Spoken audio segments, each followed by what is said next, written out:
দোস্ত জানিস, কাল যখন রাত্রিরে কারেন্ট চইলা গেছিল গা, আমার মাই ঘুমাইয়া পড়ছিল, তখন আমি আমার বাড়ির ছাগলটা চুরি কইরা লইয়া যাইয়া একটা বড় পার্টি দিয়েছি।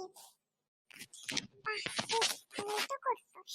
তোর মা টের পাই নাই? না রে দোস্ত, টের তো পায়ও নাই আর কিছু করো নাই, কিন্তু টেনশনের বিষয় একটাই।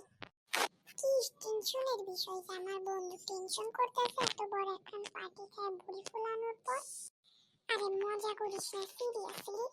তার পরের দিন সকালবেলা এসে দেখি আমার ঘরে হচ্ছে এই মানে ছাগলটা, ছাগলেই মানে বাড়িতেই রইছে। এখন বুঝলাম না তাইলে খাইলাম নাকি? কি কস? তাইলে ছাগল কই গেল যেটা তোরা খাইলি ওইটা কি? এই বাচ্চারা, তোমরা কি জানো কালকে না আমার ঘরে কুকুরটা খুঁজা পাইতাছি না, জানি না কাল রাতের পর থেকে কই চইলা গেল। হায়